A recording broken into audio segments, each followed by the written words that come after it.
Hello everyone and welcome to my channel. My name is Kalika and you're gonna be a craftier person after watching this video. A woman has a problem with my clothes, so I take them off. I have seen stories like this on Reddit all the time, but I never expected it would happen to me. Yesterday, I was at the gym with a friend. I've had minor problems with people there before, but nothing as ridiculous as this. I had been training with my friend since 6 AM, so the gym was pretty dead. At about 7:30, a woman comes in. There were only 2 other people in the gym at the time, the manager and some other person working out in a different section. The woman checks in and heads down the stairs. She passes by my friend and me, who are working out on one of their punching bags. She stops for a second to look at me.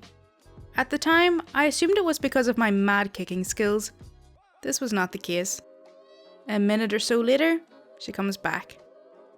"You can't wear that in here." I was wearing normal workout clothes, waist-high sweatpants or joggers, and a muscle shirt that was a bit short, but because my pants were high, it wasn't revealing anything.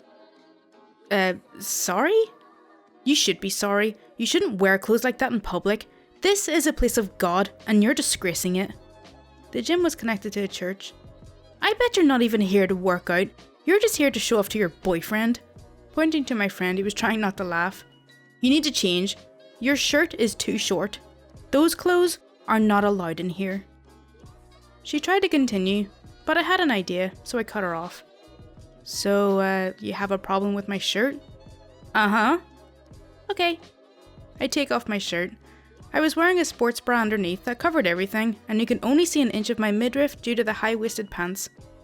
I had worn just a sports bra in here before, so I knew it wouldn't be a problem. Karen shrieks, "Put your shirt back on right now! I'm gonna talk to the owner and get you kicked out." Great. She storms back up the stairs to the desk where the manager is. I knew I wouldn't be in trouble since I know the manager, and he knows me pretty well since I also teach martial arts classes at the gym. I look at my friend like, what the hell just happened? And he finally just bursts out laughing, so I throw my shirt at him. Karen starts talking to him, but I can't hear what she's saying. I grab my water bottle and sneak up the stairs and behind her, trying not to be noticed.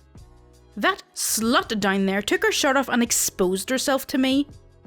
Karen was busy yelling at the manager, so she didn't notice me. So behind her, I start pointing to myself and mouthing, "I'm the slut," and "That's me," to the manager. The manager laughs at me, and the Karen yells at him for laughing because this is not a laughing matter.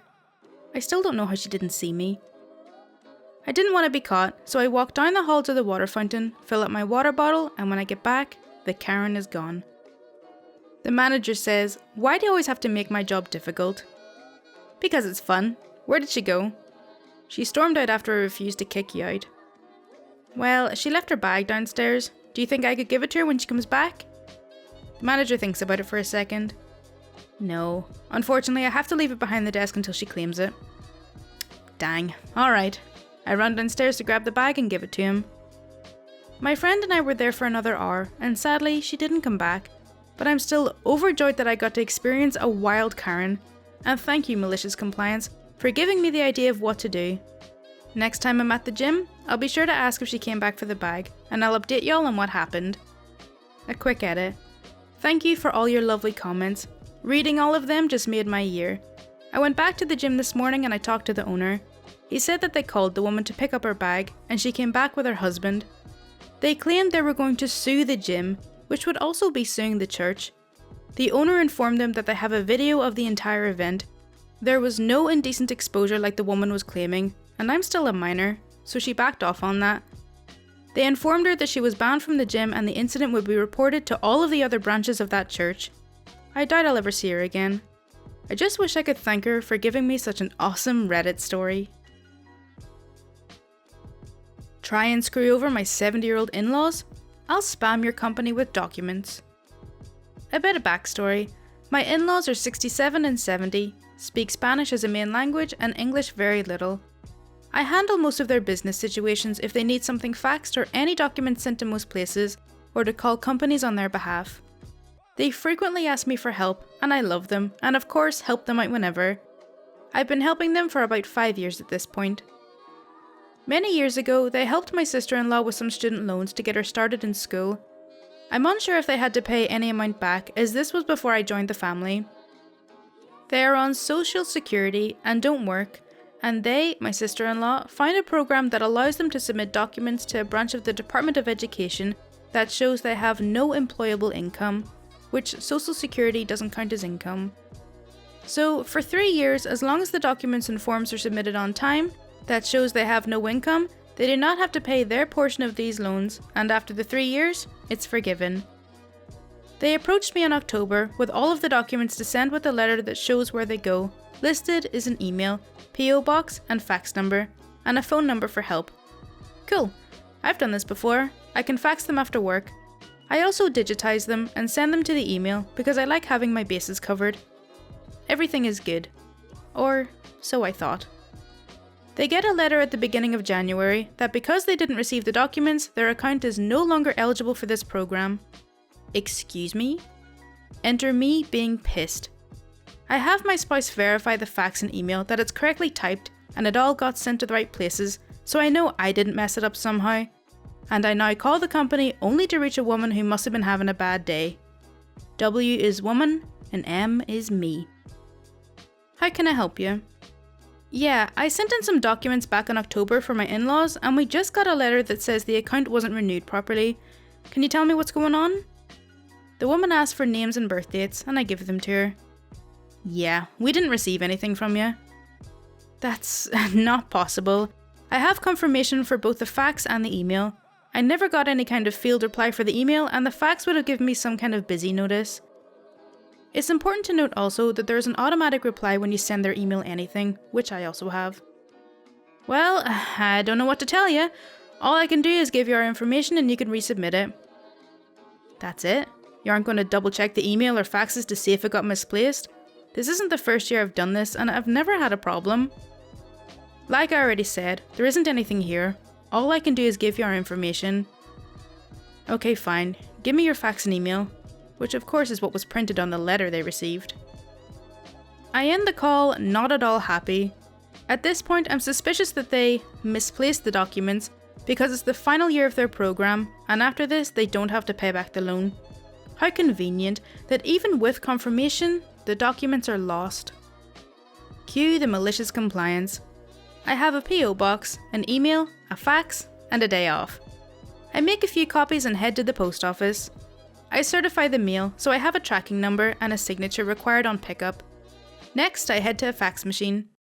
I proceed to send the same fax every 10 minutes for an hour, letting other people use it if they need it, of course. I'm not a monster. Then, I digitize it again and send an email every 10 minutes. I waited until I got a notification that the mail was delivered, then I call again. I am fully prepared to argue, based on my phone call from last time. Unnecessary. The guy this time was super nice. I gave him the information he needed and explained what happened and asked him if he got it. He said, "Oh yeah, I have about 10 emails. I'm looking at the physical mail right here and I've got about 12 faxes. We got it." Excellent. I tell him I was not at all happy with the person I spoke to before, who was not at all helpful, but that he made me much happier. I also mentioned the stress that my in-laws went through when they got the letter stating the account wasn't in the program anymore and they would have to pay back a huge loan that they couldn't afford. He said he was surprised the documents were lost, as that doesn't usually happen, especially since I had confirmation that they went through. In the end, all is good, but don't screw with old people when they have a daughter-in-law more than willing to waste an entire day to defend them. It made me sad and angry because who knows how many elderly people are in similar situations who are taken advantage of because of some awful person. No promotion equals less work, same pay. I work for a passenger boat company. We have 3 tasks while on board: secure the boats for embarking and disembarking, keep an eye out for safety and order, and check tickets and issue fines. A few years ago, the company asked some of the senior staff to temporarily switch to ticket inspector for high season, with the promise to move permanently within a year. Inspectors get a higher pay, and they only do one task, which is checking tickets and issuing fines. A thing that we are already required to do, so many of us say yes, gladly. At the end of the season, our reps contact us and say that we have performed well, so the company is having an examination for our promotion. We say that we were assured we would be promoted no matter what. Meanwhile, there's a batch of recent hires who have personal ties with the union and the higher-ups. They aren't very happy with their working conditions.